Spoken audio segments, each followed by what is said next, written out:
You know that Pakistani doctor who was a CIA informant and helped us hunt down Osama bin Laden?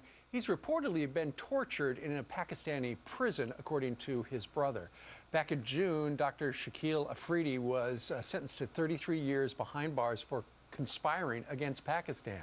Now, 6 months into his sentence, is the United States doing enough to secure his release? Let's talk to Fox News legal analyst Peter Morning. Johnson. He's being left for dead. He is. He's an honorary American. 3,000 lives more on September 11th. And he's being tortured. And he tried to get bin Laden, and he infiltrated through a DNA ruse in terms of a hepatitis vaccine, and now he's been tortured. He's been burned with cigarettes, according to reports. He's been shocked. He was blindfolded for a year. He had his hands tied behind his back for a year. The State Department says, well, we're trying to get him out. We're trying to negotiate a release. There was a bill, the Defense Authorization Act of 2013, trying to limit the $800 million going to counterinsurgency funds in Pakistan, and saying, listen, the Department of Defense has to sign off that they're doing everything that they're supposed to be doing to help Americans and to fight the Haqqani terrorists. The president said back in November through his budget office, no, I can't have my hands tied like that.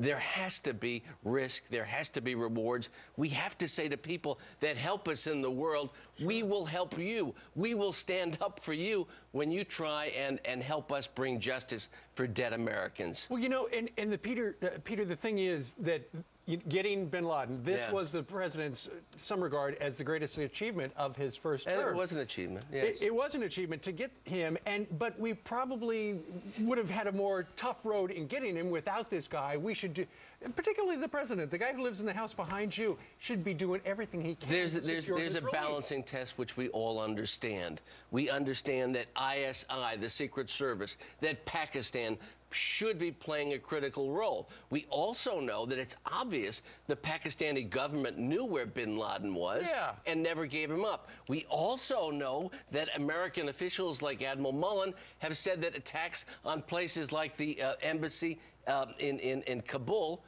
were known about by the ISA, the Pakistani Secret Service.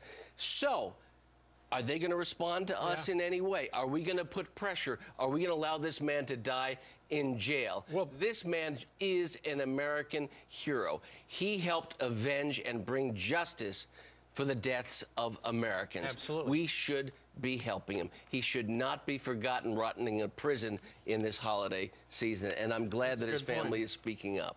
Before you go, though, let me read you what the State Department says. They say, as Secretary Clinton has said, we believe that the prosecution and conviction of Dr. Afridi sends a wrong message about the importance of our shared interest in taking down one of the world's most notorious terrorists. Absolutely. But, statements are fine. Say, listen, shut it down, bring him here to the United States now, or we're going to cut you off. Bring him here now, cut the dough off. Simple. America can do it. Actions speak louder than words. Let's see if we're going to do anything. Peter, great. Thanks for reminding us of that terrible story over there.